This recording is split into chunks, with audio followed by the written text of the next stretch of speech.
وبركاته. الحمد لله وكفى والصلاة والسلام على نبي المصطفى وعلى آله وصحبه واقتدى بهديه إلى يوم القيامة. أما بعد، قال الله تعالى في القرآن الكريم: يا أيها الذين آمنوا اتقوا الله حق تقاته ولا تموتن إلا وأنتم مسلمون. وقال جل جلاله: يا أيها الناس اتقوا ربكم الذي خلقكم من نفس واحدة وخلق منها زوجها وبث منهما رجالا كثيرا ونساء واتقوا الله الذي تساءلون به والأرحم إن الله كان عليكم رقيبا. وقال سبحانه: يا أيها الذين آمنوا اتقوا الله وقولوا قولا سديدا يصلح لكم أعمالكم ويغفر لكم ذنوبكم ومن يطع الله ورسوله فقد فاز فوزا عظيما. أما بعد، فإن أصدق الحديث كتاب الله وخير الهدي هدي محمد صلى الله عليه وسلم وشر الأمور محدثاتها فإن كل محدثة بدعة وكل بدعة ضلالة وكل ضلالة في النار. Alhamdulillah, jamaah salat subuh, a'azzani Allah wa iyyakum jami'an. Kita senantiasa memuji Allah Subhanahu wa taala atas segala kenikmatan-kenikmatan yang telah Allah berikan kepada kita yang begitu banyak. Dan kenikmatan terbesar yang Allah karuniakan kepada seorang hamba adalah nikmat iman, Islam, serta kesempatan untuk duduk dalam majelis ilmu seperti ini. Karena sejatinya manusia hidup di atas muka bumi ini merupakan bentuk persiapan mereka untuk menuju kampung akhirat. Dan tujuan manusia diciptakan oleh Allah Subhanahu wa taala hanya satu, untuk mentauhidkan Allah dan hanya beribadah kepadanya. Dan ayat yang sangat masyhur di kalangan kita, Allah menyampaikan dalam surat Adz-Dzariyat, "Wa ma khalaqtul jinna wal insa illa liya'budun." Tidaklah aku ciptakan jin dan manusia kecuali hanya untuk beribadah kepadanya, kepada Allah Subhanahu wa taala. Ma'asyiral muslimin azzanallahu yakum jami'an. Kita akan membahas sebuah perkara yang besar, yaitu keutamaan tentang menuntut ilmu. Jika kita perhatikan ketika Allah Subhanahu wa taala menurunkan ayat atau surat yang pertama kepada Nabi alaihi salatu wassalam, itu surat Al-Alaq. Iqra wa rabbukal akram. Di mana Allah Subhanahu wa taala menjelaskan dalam surat tersebut, 'allamal insan ma lam ya'lam. Mengajarkan kepada manusia perkara-perkara yang belum mereka ketahui. Dan kita hidup di atas muka bumi ini perlu mengetahui ilmu-ilmu agar kita tidak tersesat dari jalan Allah Subhanahu wa taala. Karena Allah Subhanahu wa taala ketika mengabarkan kepada kita tentang sejatinya dunia, dalam surat Al-Hadid Allah menyampaikan, "I'lamu annamal hayatud dunya la'ibun wa lahwun wa zinah." Ketahuilah, kata Allah. Dalam ayat ini Allah Subhanahu wa taala memulai dengan kata i'lamu, merupakan fi'il amr, kata perintah kepada manusia untuk senantiasa belajar, untuk mengetahui bagaimana mereka menyongsong kehidupan di atas muka bumi ini. Karena kehidupan dunia merupakan kehidupan sementara. Sangat merugi seseorang yang hanya menggunakan usia yang Allah berikan kepadanya dalam perkara-perkara kemaksiatan kepada Allah Subhanahu wa taala. Sehingga Allah dalam ayat tersebut memulai dengan kata i'lamu. Ketahuilah, i'lamu annamal hayatud dunya la'ibun wa lahwun wa zinah. Ketahuilah, kata Allah, bahwasanya kehidupan dunia hanyalah permainan dan senda gurau semata. Dalam ayat ini Allah tegaskan bahwasanya diperintahkan kepada kita untuk senantiasa menuntut ilmu. Maka keutamaan-keutamaan ilmu sangatlah banyak. Di antaranya adalah annal ilma aslun atau aslu ma'rifatil huda. Wa bil huda yanju al-'abdu minadh dhalali wasyaqa'i fid dunya wal akhirah. Bahwasanya ilmu merupakan pondasi yang utama untuk mengetahui petunjuk Allah Subhanahu wa taala. Yang mana manusia dengan petunjuk tersebut mereka akan terselamatkan daripada kesesatan-kesesatan dan kesengsaraan-kesengsaraan fid dunya wal akhirah, dalam kehidupan dunia dan dalam kehidupan akhirat. Dan itu Allah katakan dalam Al-Quran, faman ittaba'a hudaya fala yadhillu wala yashqa. Dan barang siapa yang mengikuti daripada petunjukku, kata Allah, fala yadhillu, tidak akan pernah tersesat, wala yashqa, dan tidak akan pernah sengsara kehidupannya. Maka dengan ilmu, seorang hamba akan mengetahui apa saja sebab-sebab yang akan mendatangkan ridha Allah Subhanahu wa taala di atas muka bumi ini. Maka begitu penting seseorang untuk senantiasa menuntut ilmu, untuk duduk dalam majelis ilmu, agar mereka bisa mengetahui mana yang baik dan mana yang salah, mana yang hak dan mana yang batil, mana perkara-perkara yang Allah ridhai dan mana perkara-perkara yang Allah murkai. Dan di antara keutamaan ilmu yang selanjutnya adalah bahwasanya ilmu merupakan pondasi bagi seseorang untuk melaksanakan ibadah. Tidak akan pernah diterima ibadah seseorang yang tidak dibangun di atas ilmu. Karena di antara syarat seseorang atau ibadah seseorang diterima oleh Allah Subhanahu wa taala adalah hanya dua. Mengikhlaskan niat kepada Allah Subhanahu wa taala dan mengikuti bagaimana tuntunan Nabi alaihi salatu wassalam. Bagaimana mungkin kita bisa mengetahui bahwasanya ibadah yang telah kita kerjakan atau sedang kita kerjakan selaras dengan apa yang Nabi alaihi salatu wassalam sampaikan, kecuali dengan ilmu. Senantiasa untuk belajar dan belajar. Sebagaimana ungkapan Imam Ahmad rahimahullah, bil mahbarati ilal maqbarati, dengan pena itu sampai ke liang lahat. Jadi seseorang senantiasa menuntut ilmu sejak dia dilahirkan ke atas muka bumi ini sampai Allah wafatkan. Tidak ada kata berhenti untuk senantiasa untuk menuntut ilmu sampai kapanpun, karena kehidupan di atas muka bumi ini sangat melalaikan. Maka dengan seseorang duduk dalam majelis ilmu, mereka akan senantiasa mengingat tujuan kehidupan di atas muka bumi ini, dan mereka akan terhindar daripada kesesatan-kesesatan yang akan membuat mereka sengsara hidup di atas muka bumi ini, terlebih nanti di akhiratnya Allah Subhanahu wa taala. Maka dalam seseorang ketika menuntut ilmu akan jelas terhadap dirinya bahwasanya tidak mungkin seseorang untuk mendekatkan diri kepada Allah Subhanahu wa taala kecuali dengan ilmu.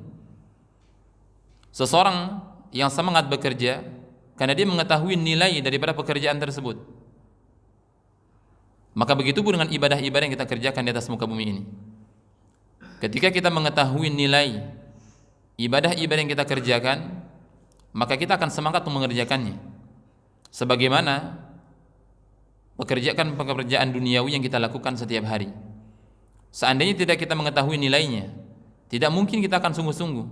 Belum mengetahui gajinya berapa, kerjanya sampai jam berapa, mustahil kita akan bersungguh-sungguh untuk mengerjakan pekerjaan tersebut. Begitupun dengan ibadah. Ibadah yang kita kerjakan di atas ilmu jauh lebih khusyuk, jauh lebih tentram dan tenang dan sukarela kita mengerjakannya, karena kita mengetahui daripada nilai daripada ibadah-ibadah yang kita kerjakan kepada Allah Subhanahu wa taala.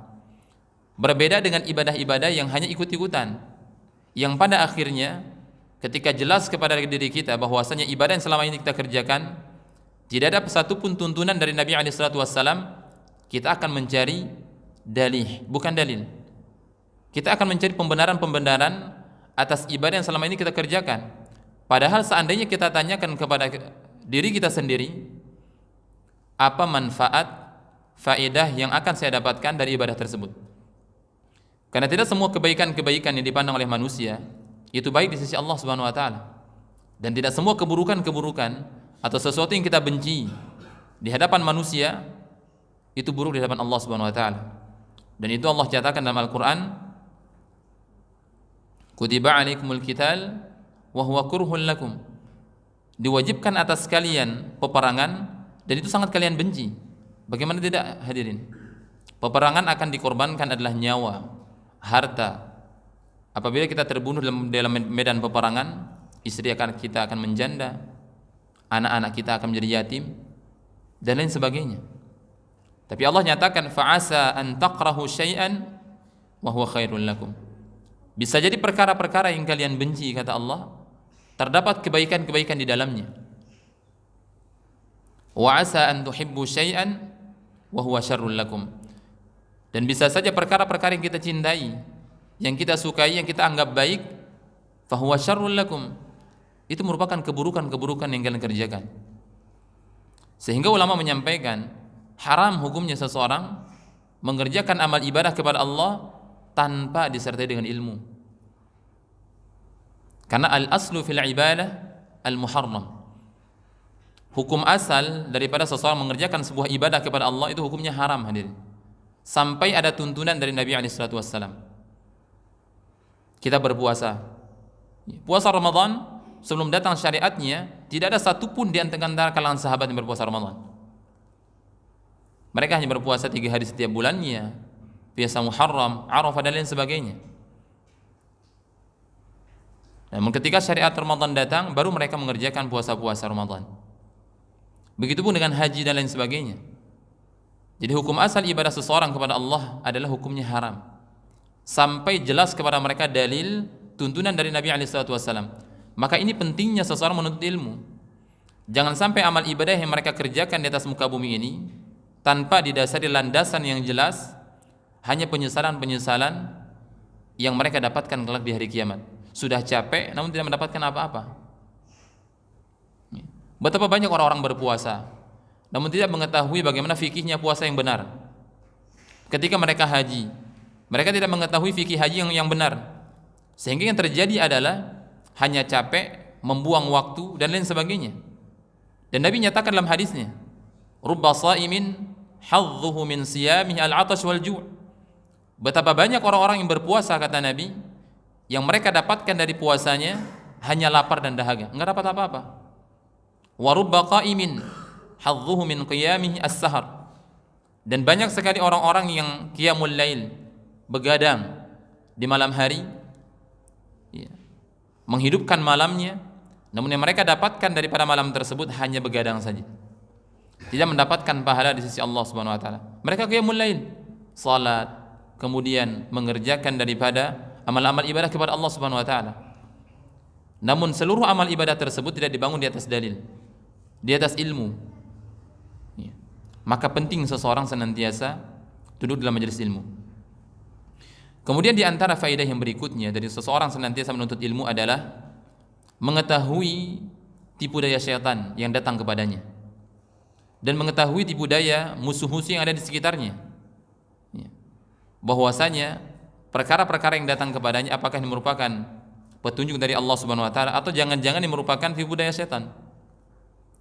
Contohnya adalah ketika seseorang mulai belajar kemudian hanya membaca dari buku, tidak memiliki guru-guru yang mereka bisa mengklarifikasi apa yang mereka baca.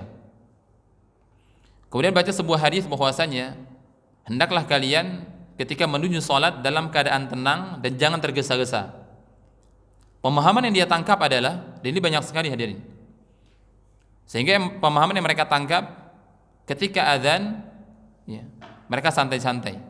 Para Rasulullah mengatakan ketika mau sholat jangan buru-buru.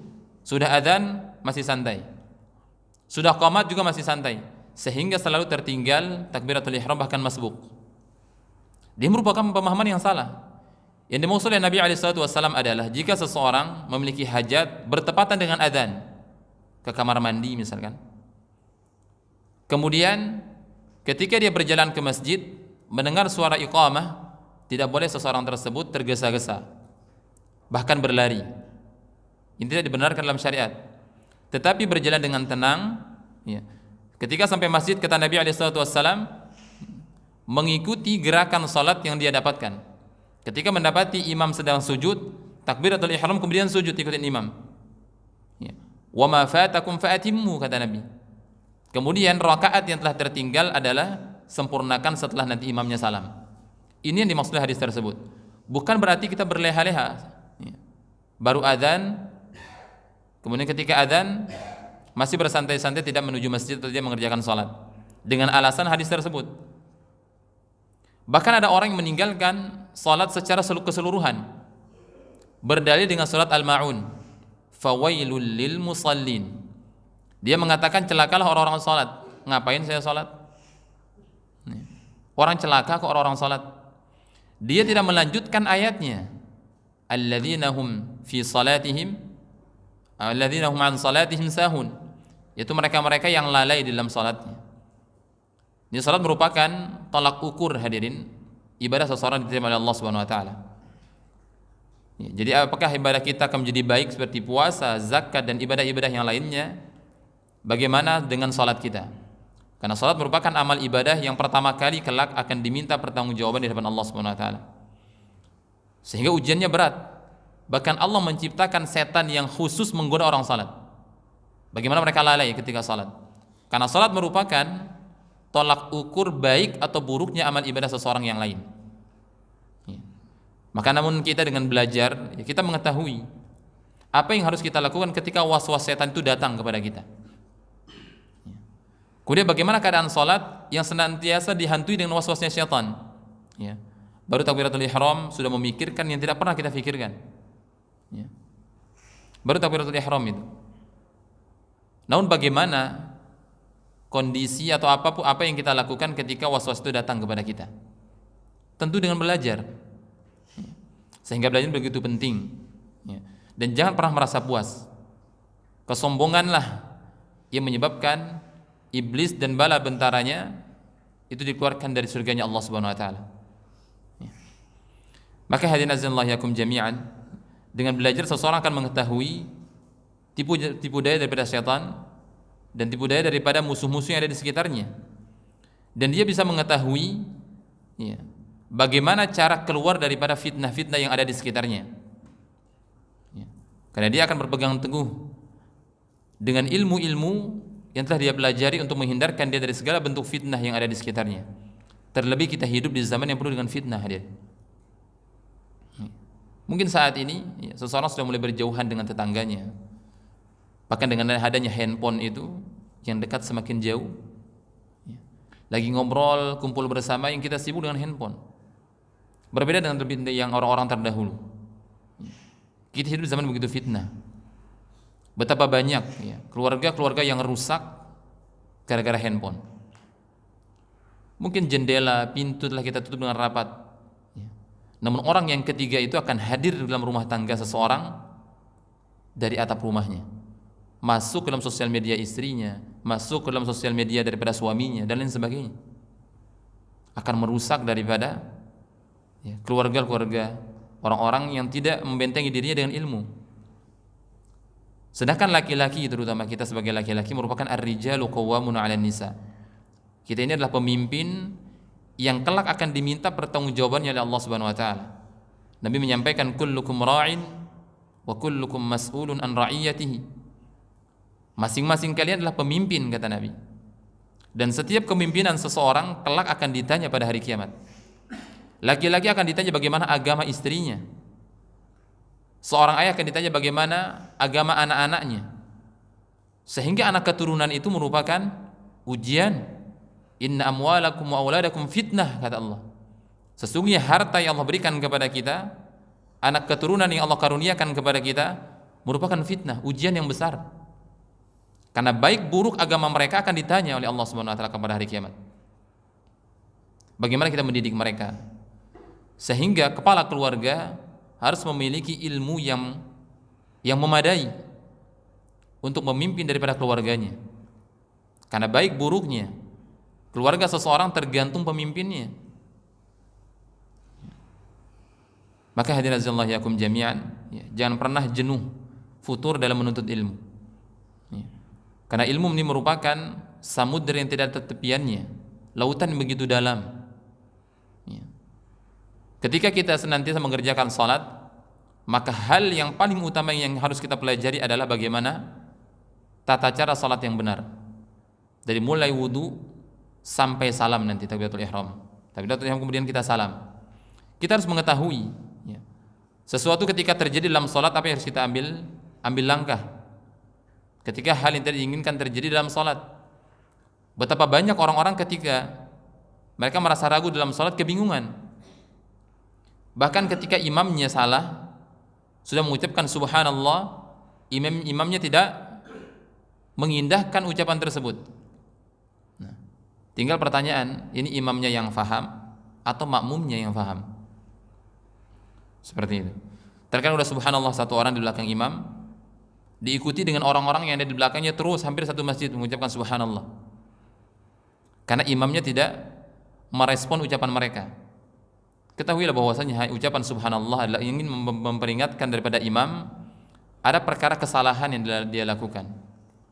Namun jika kesalahan tersebut keyakinan makmum dengan imam itu berbeda, bahwasanya kalau keyakinannya imam rakaat tersebut baru 2 rakaat, namun makmum mengatakan itu sudah rakaat ketiga, enggak mungkin si imam itu akan mengikuti si makmum. Atau mungkin si imamnya ketika salat zuhur mungkin dia lalai, melamun ketika rakaat kedua, sehingga dia rakaat kedua tersebut adakan mulgha, tidak diakui, sehingga rakaat ketiga itu menjadi rakaat kedua. Lupa baca Al-Fatihah misalkan, maka batal rakaat yang kedua tersebut, diganti dengan rakaat ketiga, sehingga salat zuhurnya seakan-akan 5 rakaat. Seperti itu. Baik. Kemudian keutamaan yang berikutnya adalah orang-orang yang senantiasa menuntut ilmu adalah annallaha ta'ala yuhibbu al-ilma wal ulama. Allah mencintai ilmu dan mencintai orang-orang yang senantiasa menuntut ilmu. Bahkan bukti kecintaan Allah Subhanahu wa taala kepada seseorang adalah difahamkan orang tersebut dalam perkara agama. Hadits yang begitu sering mungkin kita dengar di atas mimbar-mimbar. Rasulullah SAW menyampaikan, "Man yuridillahu bihi khairan yufaqihu fid din." Jika Allah Subhanahu wa taala menginginkan kebaikan bagi seorang hamba, Allah akan fahamkan orang tersebut dalam perkara agama. Karena ilmu-ilmu syar'i yang akan bisa membentengi seseorang dari perkara-perkara fitnah di atas muka bumi ini, hadirin. Dan setan itu ketika dikeluarkan oleh Allah Subhanahu wa taala dari surganya, mereka telah bersumpah untuk senantiasa menggoda dan menyesatkan manusia di atas muka bumi ini. Mereka mengatakan, "Tsumma la'atiyannahum min baini aydihim wa min khalfihim wa an aymanihim wa an syama'ilihim." Kami benar-benar akan mendatangi manusia untuk menggoda mereka dari arah depan, arah belakang, samping kanan, samping kiri. Setan akan datang dari seluruh penjuru untuk menyesatkan manusia. Dan mereka tidak pernah putus asa, hadirin, sampai benar-benar mereka memiliki teman kelak dalam nerakanya Allah Subhanahu wa taala. Karena bahan bakar daripada neraka Allah Subhanahu wa taala adalah manusia dan batu. Maka ketika Allah menyampaikan dalam Al-Qur'an, "Ya ayyuhalladzina amanu qu anfusakum wa ahlikum nara." Wahai orang-orang yang beriman, jauhkanlah, hindarkanlah dirimu dan keluargamu dari api neraka Allah Subhanahu wa taala. Waquduhan nas wal hijarah, yang mana bahan bakarnya adalah manusia dan batu. Jadi kehidupan dunia ini merupakan persiapan, hadirin, untuk menuju kampung akhiratnya Allah Subhanahu wa taala. Kehidupan kita di muka bumi ini mungkin 60-70 tahun. Karena Nabi mengatakan innama a'maru ummati baina 60 70, kata beliau.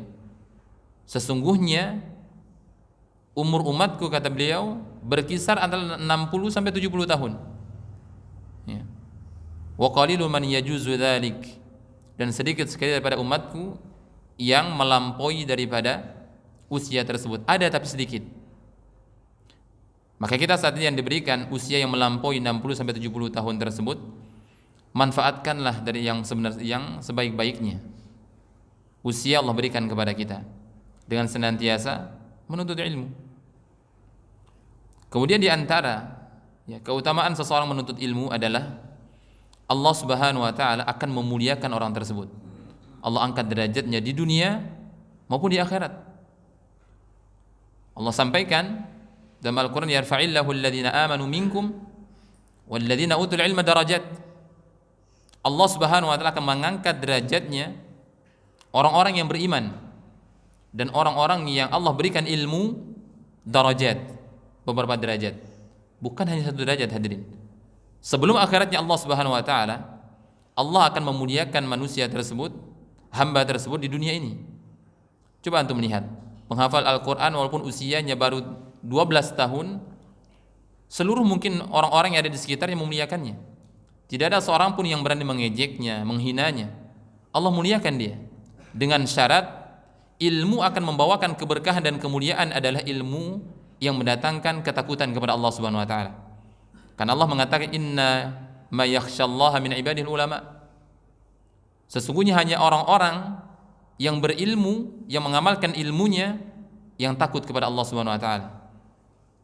Jadi ilmu yang sebenarnya adalah yang mendatangkan rasa takut kepada Allah Subhanahu wa taala. Bukan hanya numpuk dalam benak kita, senantiasa kita belajar, namun ilmu tersebut tidak ada satupun yang kita amalkan. Sehingga sebuah pepatah Arab mengatakan al-ilmu bila amalin kasyajarin bila thamarin. Ilmu yang tidak diamalkan bagaikan pohon yang tidak memiliki buah, hadirin. Hanya membuat capek daripada penanamnya saja. Antum tanam pohon di halaman antum tinggi rindang daripada daunannya. Tidak pernah antum mendapatkan hasil daripada pohon tersebut. Buahnya enggak ada. Mau dimanfaatkan daunnya juga kecil-kecil. Apa yang terjadi? Antum nyapu tiap hari, berguguran daripada daunannya. Sehingga seseorang yang hanya menuntut ilmu namun tidak mengamalkan ilmunya, mereka hanya capek datang menuntut ilmu, ya. Tidak mengamalkan ilmu tersebut, bahkan mereka akan mendapatkan siksaan yang paling besar kelak pada hari kiamat. Karena manusia yang paling berat siksaannya pada hari kiamat adalah seseorang yang mengetahui ilmu namun tidak mengamalkan ilmu tersebut. Karena ilmu pun akan ditanya hadir pada hari kiamat. Nabi SAW menyampaikan la yazalu qadamu 'abdin yaumal qiyamah hatta yus'al an arba'. Tidak akan beranjak, bergeser kaki seorang hamba kelak pada hari kiamat sampai mereka ditanya tentang 4 hal. Maka di antara 4 hal yang akan ditanya kelak pada hari kiamat oleh Allah Subhanahu wa taala adalah an ilmihi fima 'amila bihi. Tentang ilmu yang telah dia pelajari sudah diamalkan atau tidak. Berarti enggak usah menuntut ilmu, Ustaz. Ya. Apalagi antum menuntut ilmu. Yang menuntut ilmu saja mendapatkan siksaan, apalagi tidak menuntut ilmu. Ya, biar saya enggak mendapatkan siksaan, Ustaz. Lebih baik enggak tahu kan. Akan ada pepatah yang lain mengatakan, laulal ilmu lakana an-nasu kal bahaim. Seseorang yang tidak memiliki ilmu adalah bagaikan hewan ternak. Bahkan Allah sampaikan dalam Al-Qur'an, balhum adhal. Orang yang memiliki akal yang Allah berikan kepadanya namun tidak dipergunakan dalam perkara-perkara yang benar, maka mereka lebih sesat dibandingkan hewan ternak, hadirin. Karena yang membedakan manusia dengan hewan ternak adalah hanya akal. Hewan ternak makan dan minum, kita juga makan dan minum. Kita istilahnya berkembang biak, beranak pinang dan lain sebagainya. Hewan ternak pun seperti itu. Namun yang membedakan manusia dan hewan hanya satu, al-ilmu. Bukan berarti kita menyamakan manusia dengan hewan, tidak. Namun jika manusia tidak mempergunakan akal yang Allah berikan kepadanya, mereka akan jauh lebih hina dibandingkan hewan ternak. Dan bukan kita menyampaikan hal itu. Allah sendiri menyatakan dalam Al-Quran. Kal bahaim bal hum adhal, kata Allah. Mereka bagaikan hewan ternak, bahkan lebih hina dibandingkan itu.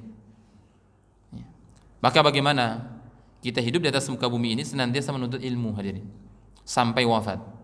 Karena seorang manusia akan Allah wafatkan di atas kebiasaannya.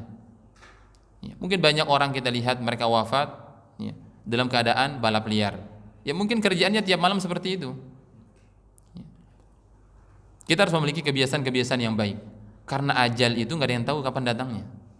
Maka di antara hikmah Allah menyembunyikan ajal seseorang adalah agar senantiasa berusaha berada dalam ketaatan.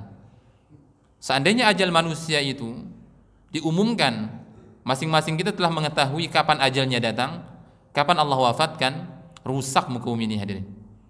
Kita akan berleha-leha bermaksiat, melakukan semua dosa yang kita inginkan. Apalagi nafsu itu, innan nafsa la'ammaratun bisu. Sesungguhnya hawa nafsu manusia senantiasa mendorong mereka untuk mengerjakan keburukan-keburukan.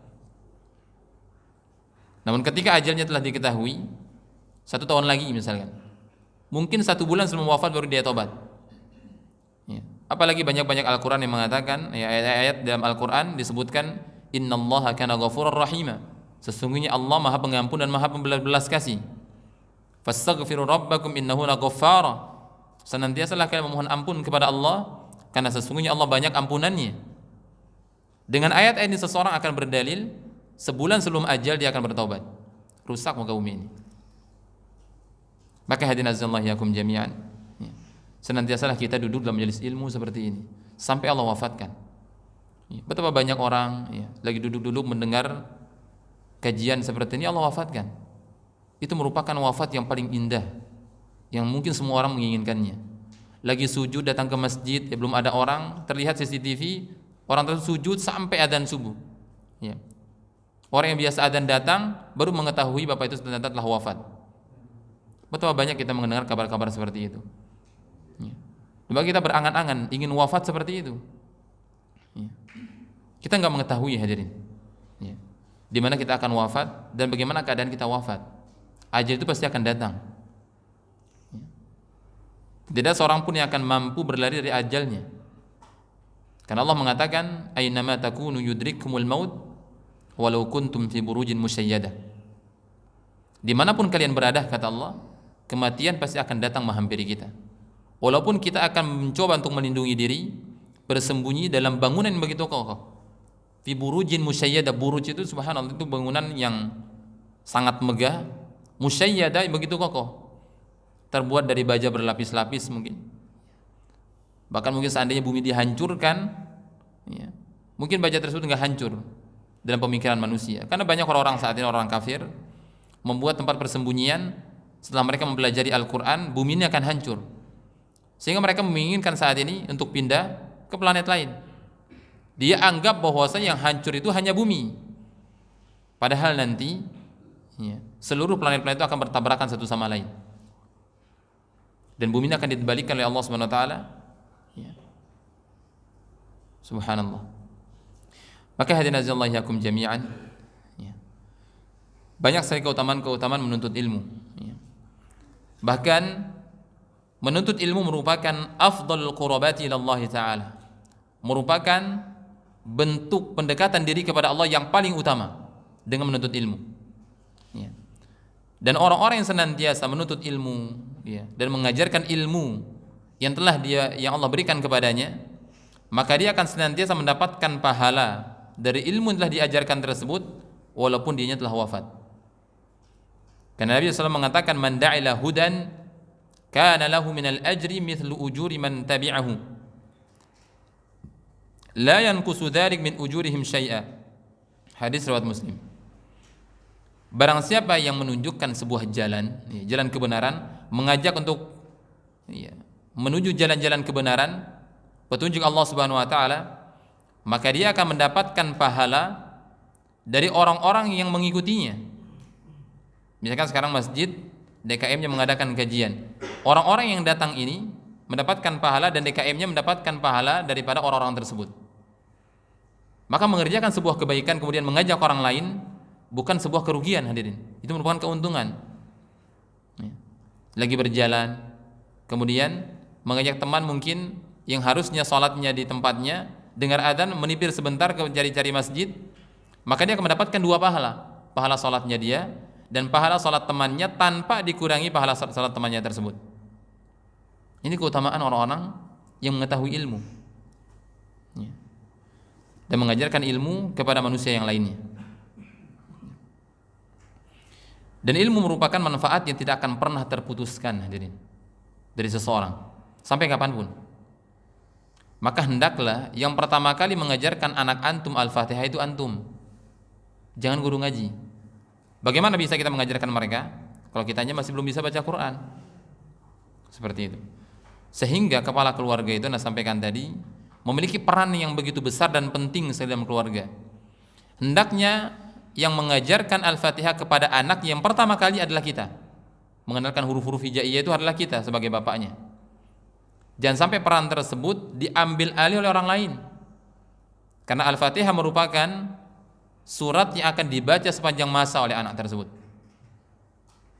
Kemudian dia nanti ajarkan kepada anaknya, diajarkan kepada anaknya. Walaupun kita sudah berada di dalam kubur kita, pahala akan terus mengalir kepada kita. Dan itu Nabi SAW menyatakan dalam hadisnya, "Idza mata ibnu Adam in qata'a anhu amaluhu illa min thalath." Jika seorang manusia meninggal dunia, seluruh amalan atau pahala amalan dia kerjakan akan terputus. Udah enggak ada lagi pahala salat, sudah tidak ada lagi pahala baca Quran dan pahala-pahala yang lainnya yang mungkin selama ini kita kerjakan di atas muka bumi ini. kecuali dari 3 perkara. Di antaranya adalah ilmun yuntafa'u bihi, ilmu yang bermanfaat. Maka hendak kita mengambil andil dalam mengajarkan anak-anak kita dan istri kita. Jangan sampai diambil oleh orang lain, terutama Al-Fatihah. Jika kita sibuk, minimal Al-Fatihah kita ajarkan ketika pulang dari kantor, pulang bekerja, dan lain sebagainya. Ilmu-ilmu yang lainnya mungkin kita serahkan kepada ahlinya. Di sekolah misalkan, atau kita datangkan guru privat untuk mengajarkan anak kita. Tapi hendaklah yang pertama kali mengenalkan mereka huruf-huruf hijaiyah, terutama Al-Fatihah, adalah kita sendiri. Nah, bagaimana mungkin kita mampu mengajarkan anak kita kalau kita nggak memiliki ilmunya? Maka ilmu ini yang diajarkan kepada anak-anak dan kepada orang lain bagaikan rantai, hadirin, yang terus akan tersambung. Ya. Maka begitu banyak keutamaan-keutamaan yang didapatkan oleh orang-orang yang senantiasa menuntut ilmu. Dan Allah menyatakan dalam Al-Quran, ya, Qul hal yastawil ladzi ya'lamun wal ladzina la ya'lamun. Allah bertanya kepada manusia, apakah sama orang-orang yang berilmu dengan orang-orang yang tidak berilmu? Ini merupakan pertanyaan yang dijawab oleh diri kita sendiri. Tentu tidak sama, hadirin. Ya, tentu tidak sama. Orang-orang yang mengetahui ilmunya, mereka bisa memiliki bentengan diri. Karena seluruh manusia mungkin tergoda dengan was-wasnya syaitan, godaan-godaan syaitan di atas muka bumi ini. Tapi ketika seseorang mengetahui ilmu, dia bisa mengetahui apa langkah yang harus dia lakukan ketika fitnah dan godaan itu datang kepadanya. Sebagaimana Nabi Yusuf alaihissalam, falamma hammat bihi wa hamma biha laula ara burhana rabbih. Nabi Yusuf ketika digoda oleh wanita, Nabi Yusuf hampir tergoda. Hammat wa hamma bihi, perempuan tersebut menginginkan Nabi Yusuf menginginkan perempuan tersebut di awal. Tetapi Allah Subhanahu wa taala memperlihatkan petunjuknya kepada Nabi Yusuf alaihissalam. Sehingga beliau mengatakan, qala ma'adallah, aku berlindung kepada Allah Subhanahu wa taala daripada tipu daya daripada syaitan. Maka orang-orang yang memiliki ilmu, ya, mungkin sedikit bagi mereka untuk bisa terjerumus dalam perkara-perkara yang keji. Karena mereka memiliki bentengan diri dengan ilmu-ilmu syar'i seperti itu. Ya. Berbeda dengan orang-orang yang hanya mencukupkan diri dengan ilmu yang secuil yang mereka miliki. Sehingga datang perkara-perkara, fitnah-fitnah kepadanya, dia terjerumus, kemudian tidak tahu jalan keluarnya, apa yang terjadi? Bunuh diri.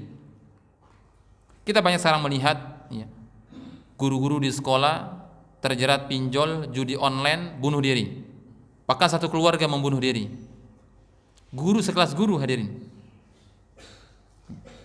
Mereka hanya mengetahui ilmu kemudian mencukupkan diri dengan ilmu yang secuil tersebut, sehingga datang perkara-perkara seperti itu, jalan keluarnya nggak tahu, buntu dia. Buntu, subhanallah. Karena hanya dengan kita menuntut ilmu, kita akan menggapaikan ketakwaan. Kita bisa mengetahui bagaimana menggapai gelar takwa tersebut dan bagaimana cara kita mendekatkan diri kepada Allah Subhanahu wa taala. Karena dengan ketakwaan, hadirin, pertolongan-pertolongan itu akan datang kepada seseorang. Allah sampaikan dalam Al-Qur'an, "Wa may yattaqillaha yaj'al lahu makhraja." Barang siapa yang bertakwa kepada Allah dengan sebenar-benarnya, Allah akan memberikan jalan keluar dalam perkara-perkara, permasalahan-permasalahan yang dia hadapi. Dan bukan hanya itu, wa yarzuqhu min haitsu la yahtasib. Allah akan memberikan rezeki kepadanya dari jalan yang tidak disangka-sangka. Mungkin kita melihat seseorang yang senantiasa menuntut ilmu, ya, meluangkan waktunya untuk menuntut ilmu, mungkin kita lihat kehidupannya begitu-begitu saja. Tapi Allah memberikan kekayaan dan ketenangan pada hatinya, hadirin. Betapa banyak orang yang hartanya banyak, mobilnya banyak, rumahnya mewah, namun kita melihat mereka tidak ada ketenteraman dalam kehidupannya. Apa yang terjadi?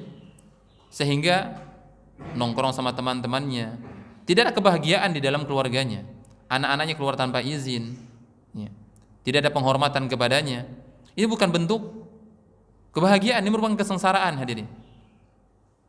Tapi orang yang mungkin senantiasa menyibukkan diri dan ketaatan kepada Allah, sehingga anak-anaknya pun mengikutinya.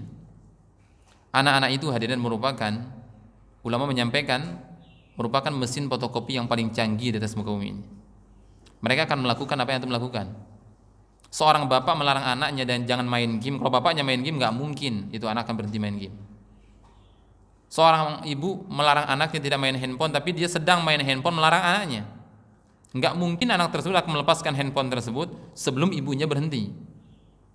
Seperti itu. Banyak orang ya, bekerja di depan laptop, azan memerintahkan kepada anaknya untuk sholat, tapi dia sibuk di depan laptopnya. Nggak mungkin anak tersebut akan pergi ke masjid, hadirin. Tetapi antum tutup laptop antum sejenak, ambil air wudhu, ajak anaknya, gandeng mereka. Maka sebuah analogi yang begitu luar biasa ya. Seseorang pernah mengadu kepada seorang ustadz tentang beratnya mereka mendidik anaknya, terutama ketika mereka membangunkan anak ketika sholat subuh. Sangat susah, sehingga membiarkan anak tersebut tertidur karena dia sudah capek. Kemudian ustadz bertanya, seorang syekh bertanya kepada kepada ibu tersebut atau kepada orang tua tersebut, bagaimana ketika anak antum hendak nyemplung ke dalam api di tepi jurang, di mana di dasar jurang tersebut merupakan ada api yang berkobar-kobar. Maka seorang tua tersebut mengatakan, tentu saya akan seret anak tersebut akan tidak terjatuh ke dalam jurang tersebut. Maka Syekh mengatakan begitu pun dengan membangunkan anak ketika mengerjakan sholat. Bagaimanapun caranya, bagaimana anak ini bangun dengan kelembutan, ya. Membisikkan di telinganya, dikecup keningnya anak tersebut, ya, kemudian digendong sampai tempat duduk. Kelembutan akan menghadirkan kelembutan berikutnya, hadirin, sehingga anak tersebut akan terdidik dengan kelembutan. Ya. Karena Allah sampaikan tadi untuk melindungi dan menjauhkan daripada anak dan istri kita daripada api nerakanya Allah Subhanahu Wa Taala. Nah, hal ini bisa kita lakukan adalah jika kita memiliki ilmunya. Maka menuntut ilmu syar'i merupakan perkara yang penting di atas muka bumi ini. Seseorang akan mengenal mana yang baik, mana yang buruk, mana syirik dan mana tauhid dengan ilmu. Betapa banyak orang-orang saat ini, subhanallah, ya, di depan mata kita banyak terjadi ketika viral yang namanya cek kodam di TikTok. Ini merupakan kesyirikan, hadirin. Oh, hanya ikut-ikutan ustadz seru-seruan. Terkadang dia meleset untuk menyampaikan kodamnya. Kita tanya apa warna bajunya fulan ketika dalam jubah misalnya seperti ini, dia jawab dengan asal-asal yang dalam TikTok tersebut. Ini banyak sekali terjadi di anak-anak yang main handphone. Mereka buka TikTok, ya, kodamnya ini apa? Ketika dia sapi kurban, oh, tawa terbahak-bahak. Padahal mereka telah terjatuh ke dalam kesyirikan. Nabi mengatakan, man ata arrafan fasa'alahu thumma saddaqahu lam tuqbal salatu 40 yawman. Barang siapa mendatangi dukun, mereka tuh dukun online itu. Dukun online, hadirin. Dukun sekarang subhanallah makin canggih. Ya, dukun online. Kemudian ditanyakan tentang perkara tersebut, kemudian dibenarkan. Kemudian kita ketawa-ketawa, ya, subhanallah. Salat kita enggak diterima sama 40 hari. Itu bahayanya. Dan pernah sekali anak tegur seorang anak SMA, ya. Dia main kayak gitu TikTok, kemudian ngapain main kayak gitu, itu merupakan kesyirikan. Enggak apa-apa Ustaz, seru-seruan, lihat aja nanti. Ketika ditanya dan salah dia menjawab, dia ketawa terbahak-bahak satu kelompok itu. Padahal mereka tidak sadar sudah jatuh ke dalam kesyirikan. Kenapa hal itu bisa terjadi?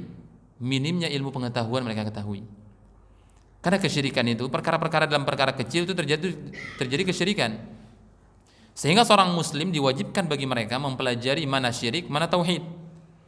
Mana yang boleh, mana yang tidak boleh, agar kita ini bisa berimbang ilmunya. Kalau kita hanya mempelajari tauhid, tidak pernah mempelajari kesyirikan, kita akan jatuh dalam kesyirikan. Seseorang hanya mempelajari kebaikan-kebaikan, tidak pernah mempelajari keburukan-keburukan, pasti dia tak akan jatuh dalam keburukan tanpa dia sadari. Maka agar ilmu seseorang seimbang, sebagaimana kita sholat, hadirin. Kalau kita hanya mempelajari syarat sahnya sholat, yang membuat sholat kita sah dan lain sebagainya, tidak pernah mempelajari hal-hal yang membatalkan sholat, kira-kira kita terjatuh nggak dalam perkara-perkara yang membatalkan sholat? Terjatuh. Tiba-tiba buang angin, sah kayaknya sholat saya, belum pernah saya pelajari, belum ada dalam ilmu saya seperti ini, sehingga dia kentut sampai atau ketawa terbahak-bahak, tetap melanjutkan sholatnya. Ini merupakan kesalahan yang begitu fatal, ya, karena kurang minimnya ilmu yang kita ketahui. Karena ilmu ini merupakan samudera yang tidak ada tepinya, hadirin. Ya. Bahkan Allah Subhanahu Wa Taala memerintahkan kepada nabinya alaihi salatu wassalam untuk senantiasa berdoa agar ditambahkan ilmunya. Wa qur rabbi zidni ilma, dan katakanlah wahai Muhammad, ya Allah tambahkanlah kepadaku ilmu. Ya. Maka dalam ayat ini merupakan peringatan, petunjuk dari Allah Subhanahu wa taala atas keutamaan ilmu, dan begitu besar keutamaan yang akan didapatkan oleh orang-orang senantiasa menuntut ilmu. Ya. Kemudian antum jalan dari rumah menuju masjid dengan niat, oh, anda pengen ke Masjid Ar-Rayyan nih. Yang biasanya sholat di masjid lain misalkan, karena ada kajian, saya bismillah keluar rumah, kemudian menuju Masjid Ar-Rayyan untuk menuntut ilmu. Maka Allah sampaikan melalui lisan Nabi SAW menyampaikan, man salaka tariqan yaltamisu fihi ilman sahhalallahu lahu bi tariqan ilal jannah. Menuntut ilmu ini merupakan jalan pintas menuju surga, hadirin. Dan menuntut ilmu atau majelis ilmu seperti ini merupakan taman-taman surga. Malaikat saat ini bercucuran, gerombolan hadir di tengah-tengah kita saat ini, kita nggak lihat. Dan bahkan nama-nama kita dibanggakan oleh Allah Subhanahu wa taala di depannya para malaikat. Fulan habis salat subuh menuntut ilmu, fulan dan lain sebagainya, dibanggakan oleh Allah Subhanahu wa taala di majelisnya para malaikat. Dan menuntut ilmu merupakan jalan pintas menuju surganya Allah Subhanahu wa taala. Nabi mengatakan tidaklah seseorang menempuh berjalan di atas jalan kemudian bertujuan untuk menuntut ilmu, maka dengan jalan tersebut Allah mudahkan dia untuk berjalan menuju surganya Allah Subhanahu wa taala. Karena seseorang ketika mengetahui ilmunya, dia akan semangat beramal, hadirin. Antum sedekah sekarang 1 dirham atau satu rupiah, Allah akan lipat gandakan sampai 700.000 kali lipat. Yang mendorong kita untuk senantiasa infak, jalan ke masjid dalam kegelapan dan lain sebagainya, karena kita mengetahui keutamaannya. Supaya kita bekerja tadi Anda sampaikan. Seseorang kita bekerja mengetahui gajinya besar, dia akan sungguh-sungguh dalam mengerjakan pekerjaan tersebut. Walaupun capek dia rasakan, dia tetap sungguh-sungguh. Ada tujuan, ada nilai yang telah dia ketahui. Maka seseorang ketika telah mengetahui nilai sesuatu, dia akan semangat untuk mengerjakannya. Maka hadirin azza yakum jami'an, jangan pernah putus asa, senantiasa duduk dalam majelis ilmu. Ya. Kalau memang kita ada kesibukan, paling tidak 1 kali sepekan, ya, duduk dalam majelis ilmu. Dan memiliki kajian rutin yang kita ikuti, agar ilmu kita benar-benar tersusun di dalam benak kita. Ketika kita ingin mengetahui, misalkan lusa ingin berangkat umroh, benar-benar mempelajari fikih umroh dari awal sampai selesai, agar umroh yang antum kerjakan memiliki efek, memiliki nilai di sisi Allah Subhanahu wa taala. Ya, betapa banyak orang pergi umroh hanya untuk jalan-jalan. Subhanallah. Ya. Kemudian pulang dari sana menceritakan ke seluruh orang di atas muka bumi ini tentang umrohnya. Bagaimana caranya? Dia foto depan Ka'bah, membelakangi Ka'bah seakan berdoa, kemudian difoto, di-share fotonya kemana-mana. Ya. Dengan niat motivasi sehingga dia tertipu dengan waswasnya syaitan. Ya. Terus ibadah yang selalu dia kerjakan pasti diekspos. Padahal Nabi mengatakan, ya, man istata'a minkum an yakuna minhu amalun min khib'in min amalin salih falyaf'al. Kata Nabi SAW mengatakan, barang siapa yang mampu di antara kalian menyembunyikan amalnya, maka kerjakan. Karena amalan yang tersembunyi yang kita kerjakan hanya kita dengan Allah mengetahuinya, itu mampu memperbaiki hati kita yang selama ini ujub, berbangga diri dengan amalan yang kita kerjakan, mampu mengikis daripada penyakit riya, penyakit ujub, penyakit sum'ah, ingin dilihat, ingin didengar dan lain sebagainya. Ya. Maka kita berusaha, hadirin, karena syaitan ini datang dari seluruh penjuru untuk menggoda kita. Dan masih banyak ya keutamaan-keutamaan untuk ilmu, ini belum ungkapan ulamanya dan lain sebagainya. Ya. Jadi kita akan bahas di pertemuan-pertemuan yang berikutnya insyaallah, karena keutamaan untuk ilmu sangatlah banyak. Kita duduk saat ini di majelis ilmu ini bisa mengeluarkan kita dari laknat Allah Subhanahu wa taala. Dunia ini, hadirin, sejak diciptakan oleh Allah Subhanahu wa taala sudah terlaknat. Karena dunia merupakan tempat hukuman. Kalau kita tarik data ke belakang, dasarnya manusia di atas muka bumi ini ada itu karena sebuah pelanggaran. Ya kan? Sebuah pelanggaran. Allah mengatakan kepada Nabi Adam dan istrinya, ya, wa qulna ya Adam uskun anta wa zawjukal jannah wa kula minha ragadan haitsu syi'tuma wala taqraba hadhihi asy-syajarah fatakuna minadh dhalimin. Ketika Allah memerintahkan Adam dan istrinya masuk ke dalam surga dan nikmatilah seluruh apapun dalam surga tersebut kecuali pohon ini, jangan pernah dekati. Namun setan datang menggodanya. Sekelas Nabi tergoda, hadirin. Sekelas Nabi. Bagaimana dengan kita? Yang hatinya subhanallah, kadang iman kita turun sampai merosot. Sampai nyungsep itu iman. Seorang Nabi pun bisa tergoda, apalagi kita. Namun tidak ada satupun amalan yang bisa mengembalikan Nabi Adam AS kepada surganya Allah SWT kecuali taubat. Sehingga Adam mengatakan, ya, Rabbana zalamna anfusana wa illam taghfir lana lanakunanna minal khasirin. Senantiasa berdoa seperti itu. Berdoa dengan doanya Nabi Yunus alaihissalam, la ilaha illa anta subhanak inni kuntu minadh dhalimin. Jadi banyak sekali yang kita ingin sampaikan, namun waktu kita begitu singkat, hadirin. Terkait penuntut ilmu ini sangatlah banyak.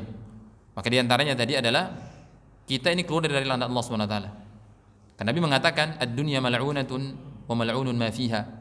Dunia ini sejak diciptakan oleh Allah sudah terlaknat, dan apapun yang ada di dalamnya terlaknat juga, kecuali illa alimun aw muta'allim, kecuali orang yang menuntut ilmu.